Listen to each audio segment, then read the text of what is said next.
Bahama signs a new management agreement as a noted operator pulls out. We've got the details straight ahead. The Bahamas Tonight, the Northern Edition, starts now.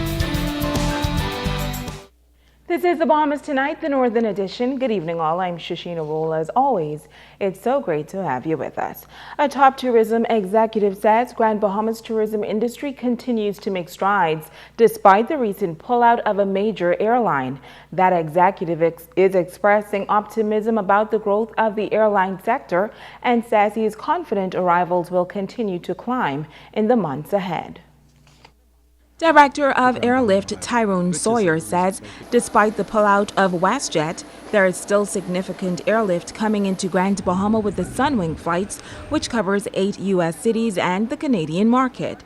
He says because of this air program, Grand Bahama is leading the way in tourism growth. For the winter, we've had 6 cities in Canada, including Montreal, Toronto, Winnipeg, Edmonton, bringing service from Canada into the Bahamas. So in the case of WestJet, that was a mutual decision between the Ministry of Tourism and WestJet based upon WestJet's decision to redeploy that aircraft to get a better return on the investment, so that as Grand Bahama would have increased its room capacity, there would be an even greater opportunity to deploy that aircraft from Toronto and possibly other markets to Grand Bahama Island. The tourism executive says there has been a 30% increase in airline arrivals when compared to last year. He credits this major accomplishment to the Minister of Tourism, the Honorable Obi Walshcombe, and his team. And as Grand Bahama's tourism economy continues to grow, he is hopeful that those coming here will spread the word about what this island has to offer. Once that awareness would have built, then we're going to see even greater tourism flows coming to Grand Bahama. But we're in what I would call an adoption period, where we are taking a loss or we're making an investment to build airlift into this island. And that's the only way to do it if we're going to build a sustainable airlift platform to Grand Bahama that would endure over time. When asked if there are any additional airlines coming to the island, he responded this way. Yes, we feel that Grand Bahama has tremendous potential. We're not able to announce anything just yet, but we're very optimistic about the prospects for airlift growth into Grand Bahama Island. Well, there are signs that the economy of Grand Bahama is rebounding, and the movers and shakers are expected to get bigger with more potential investments and a mega development now being considered for East Grand Bahama. Tonight, a local hotelier is weighing in on how a development can help this island and how it could factor into this island's overall tourism mix. Joan Davis-Roll reports. Manager of Pelican Bay Resort, Magnus Anglebeck, says the multi-million-dollar resort property continues to hold its own, and the redevelopment of the Memories Resort is positively impacting business on the Lakaya Strip. Last 6 months has been very good. We are seeing that Memories having opened, having got new airlift to the island, has in general increased the performance on for all the hotels. So we have actually had 6 months now that's been better than the same 6 months the previous year, and we have to go back many years to find that we have seen that sort of improvement. As Grand Bahama's economy continues to expand and with talks regarding a mega project for East Grand Bahama, the veteran hotelier believes that when it comes to massive undertakings, there are many factors to be considered. Is so big and so enormous that it would change the face of the island, and I think the challenge will be to make sure that it works. And I know that there are people working on it that has much more knowledge than I do about evaluating whether the model can actually work or not. And I think it is important that when we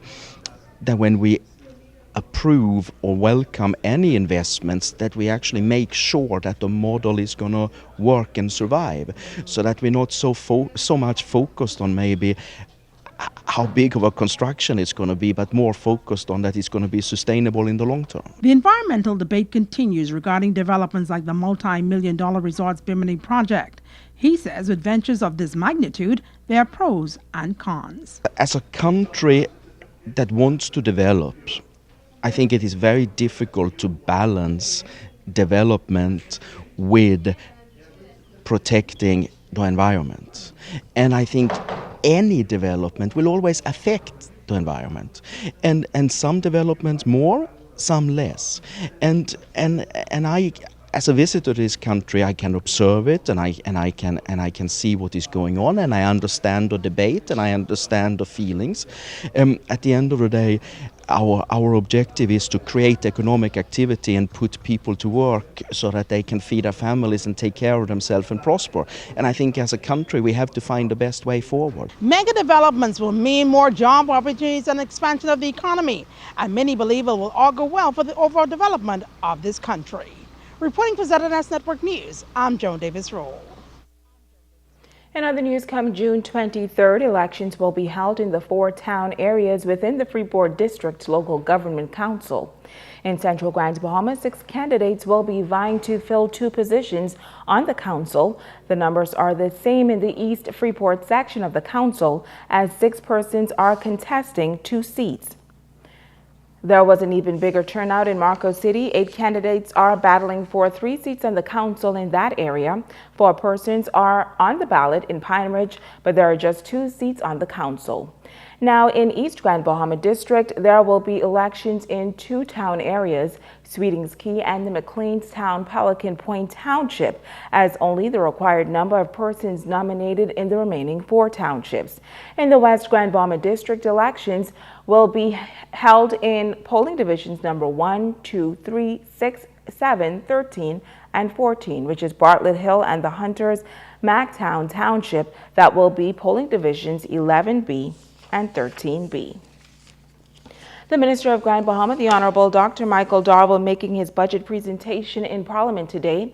But before getting to the specifics of his ministry's budget, Dr. Darville addressed 2 issues that have been at the forefront of the local debate on Grand Bahama. Minister Darville telling Parliament that the former Freeport Inn resort that was purchased by the former administration has been condemned by engineers who conducted an assessment of the building in November of last year. It is the opinion of the engineers that the 4 3-story structures previously identified as building 1 through 4 are structurally unsound and requires demolition. Why are you telling them that? After the report of December 5th, 2011. In addition, the structural integrity of the 3-story structures being compromised. All of the buildings show major violation under vetting against the revised Building Code 3rd edition 2003. Therefore, the recommendation is clear. Additionally, Minister Darville also addressed the delay in the construction of a fire station here on Grand Bahama. He says an important component was missing from the architectural drawings and had to be revisited. This coming amidst objections from Member of Parliament for Central Grand Bahama, Nico Grant. When we assess the drawings, how could you design a fire station without access to fuel the fire trucks? So the drawings had to also be updated to include a fuel farm for the fire department. This is the reason why the drawings had to go back to the architects. The drawings had to go to the various consultants, to the Grand Bahama Port Authority, and back to the Ministry of National Security, who never saw the fire plans to get their input. I'm telling you what I know. Stay with us. The Bahamas Tonight, the Northern Edition continues right after this. Bringing news that matters to you.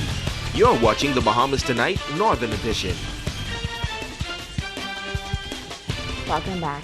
The Bahamas Maritime Cadet Program continues to expand. The group is setting a new record and is adding a new branch to the program. Megan Shepard has more. Bahamas Maritime Cadet Corps hosting a graduation ceremony for 31 12th graders who have successfully completed the program. The National Coordinator Dudley Martinborough on island to share the many options for those that wish to continue in the field after completing high school. We'll give you guidance to your university, college, domestic, job, whatever you want to do. We're here to give you guidance. As the Bahamas Maritime Authority, we give one scholarship a year because that's all we could afford. Some years we find that they're exceptional kids, so we give two. Like last year we gave two, but we cannot promise two. But to all of you, it costs nothing to apply, so you should apply. And the time to apply is September. Every year you apply for the following year. Ground Bomber Coordinator Clayton Curtis noting that this has been a record-breaking year with females outnumbering males 16 to 15, and that this underscores the growing interest of females in a field that has been dominated by men. He also added that this year a new branch has been added at the 8 Mile Rock High School. This has been another milestone year, in that we had a total of 115 students who attended at least one instructional period. Last year, we just barely broke 100 with 105 students, so growth is continuing, Mr. Martinborough. We ended up with a total of 84 total participants between Mr. Miller's class, my Freeport students, and the ones that I had at 8 Mile Rock. BMCC graduate Shavanya Roberts shared her experience in the program, which focused a great deal on discipline and skills needed to succeed at sea. In class, we all learned that on a ship, there are only 4 days in a month, which are yesterday, today, tomorrow, and payday. We learned self-discipline, sea laws, reasons why the shipping industry is important to the Bahamas, ship nomenclature, navigation, weather systems, engineering, different types of vessels, different ship lights, symbols, and flags, first aid, and firefighting. I must say that my favorite was firefighting, for we all had the hands-on experience of outing a fire with a hose and a fire extinguisher. Some of us were brave, some afraid, and we all had a fun learning experience, although everyone did not get the fire out. The first female maritime pilot, Crystal Fort, encouraged the graduates to remain focused on their goals, reject distractions, and stay in touch with those who support their dream. Whether you realize it or not, you are special, one of a kind, and born with destiny. If you fail to recognize that you are special, unique, and destined for greatness, then you would have successfully deprived the world of your gift. It is important that you become passionate about your dreams. You must be convinced that they will come to pass. Passion is defined as a strong affection for, to be enthusiastic about, to have very strong feelings about, and to be prepared to suffer for what you enjoy. Love what you do. Megan Shepard, ZNX Network News. Local unions planning to come together this Friday for the Sir Randall Fox Labor Day March and Rally. Workers from the various sectors are expected to join in the annual festivities organized to recognize the important role workers play in the economy. Standing together, building unity is the theme, and Anita Dane of the Financial Services Union says once again the Labor Day events will commence with a march leaving the downtown area.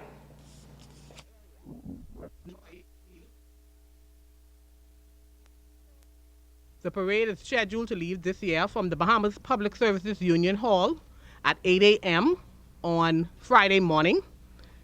We will leave the Bahamas Public Service Union Hall and travel south on West Atlantic Drive to Pioneers Way, where we would head east on Pioneers Way to Columbus Drive, north on Columbus Drive to Settlers Way, and we will travel from Settlers Way west back to the Public Services Union Hall, where there will be a parade and rally.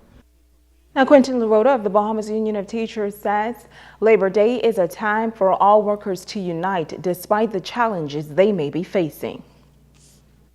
I would just like to say to the general public that the importance of the labor movement cannot be overstated. And so I'm asking all workers in the country, in Grand Bahama, to come out and support the Labor Day, to parade the activities, and to join with us in showing solidarity so that the relevance of the labor movement and its importance for us today can still be something that's on the mind of the employers as we seek to fight for justice for the workers here in Grand Bahama.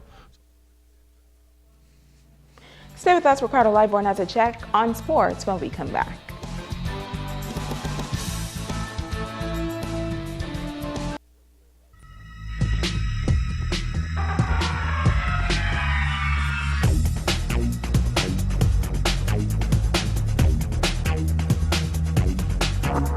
It's sports time, everybody. I'm Ricardo Liveborn. Let's get cooking. The Grand Bahama Little League is actually simply into its championship, and today they broke their silence about the suspension of the Predators baseball team from the league.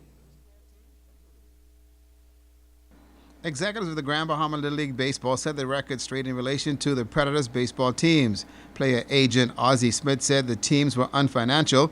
Coach Stephanie Higgs claims that her teams were singled out for non-payment.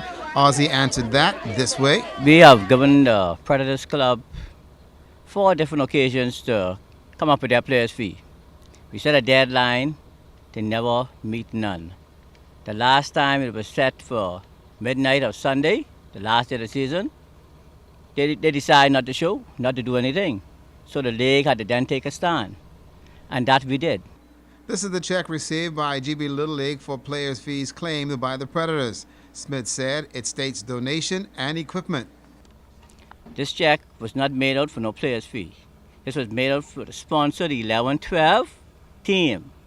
Okay? This check was handed to the treasurer, brought to me to see, for my opinion, and we decided this check is a league donation for a team who got uniform and everything else they needed. Now the claims that the T-ballers and Coach Pitch were ousted and would not be able to play in the Nationals, here's the answer. All the players can play. We never eliminated no players from playing the Nationals. They just couldn't play in the playoff because they didn't pay the players' fee. And every league, there's rules and regulations that governs your league. They have one thing I hear of the rule book saying, but players, you can't put up players for not paying. Where in the world you going? Anywhere, lodge, anything. Even in political arena, if you want financial, you can't vote, you have no say. So, that's as simple as it is.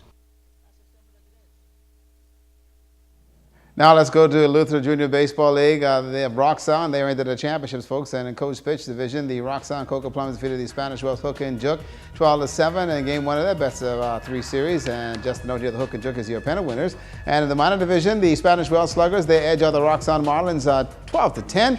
Peyton Newell got the win, and also the loss goes to Jonathan Hall. In the junior division, the Roxanne Stingrays, they simply put on the Spanish Wells Sluggers 8-0 in a rain-shortened game. Gervais Van Brista and Isaiah Saunders both went yard, and Christopher Lloyd and Dominic Pinder win and loss. Those guys having some fun. They're playing again this weekend. Switching to softball play in the Grand Bahama Softball Association, Grand Lucan Mixers with a 15-0 blank job of the BUT Bulldogs in co-ed play. Valentine Munnings got the win. Quinton Triong saw the loss. And in the Battle of the Destroyers, Cooper is over Junior Grant 13-6. Robert Cooper got the win. The loss of Murphy Grant. And the Tennessee Lutherans put away the Gateway Travelers 25-4 in a men's affair. Robert Cooper picked up his second win, and also but John Cooper was tagged with a loss. Now they get ready to host the Dingus Thompson tournament that starts on Thursday. We'll tell you more about that tomorrow. The Island Lobsters Basketball Club started its week of activities on Sunday, and also the Lobsters gave thanks to the maker. The Island Lobsters Basketball Club started its reunion week in church on Sunday in the Loops. Dancer Lynch McGuire Swain said it was long in coming, and it's only fitting to start the week of activities in a place of worship. We're thankful that we are here today. The members' gratitude to begin our week of activities here at the Church of Christ Apostolic, where the Bishop Patterson is in charge. During this week of service, we are going to contribute to some of our fans week, those who are involved with businesses, those who are involved with activities. We're going to visit them, and we're going to let them know and invite them to our great Fan Fest Day, which is allowing us to see some of the members of our organization, grandchildren, and their children. The Island Lobsters were and still is a basketball family on and off the court. President of Bahamas Basketball Federation Charlie Softy Rubens congratulated the Lobsters and pointed to their basketball success. Wayne Snake Stubbs sharing in the worship with the Lobsters, the sports dynasty the Lobsters formed, and the intent is to help. Grand Bahama was the sporting capital of the Bahamas, and the Lobsters Club, I think, set a stage where we were one of the first basketball teams to have won the National Basketball Championship. What this did was allow a measuring stick, as Keith Mullings would say, that made everybody else be competitive. And competitiveness is needed in our society, that we may not fall short of anything. Our principles and purpose is to find fellowship among the young people and the elders. We say it cannot happen, but it could happen through basketball and mentoring. And tonight they're going to be going out to Fish Fry. Tomorrow they'll be there at the Garden Cafe with those guys. And then they got Junker Fest on Friday. And then Saturday they got a family day over there by Nesbitt Tents. Lobsters, congratulations on taking the first step. That's your sports tonight.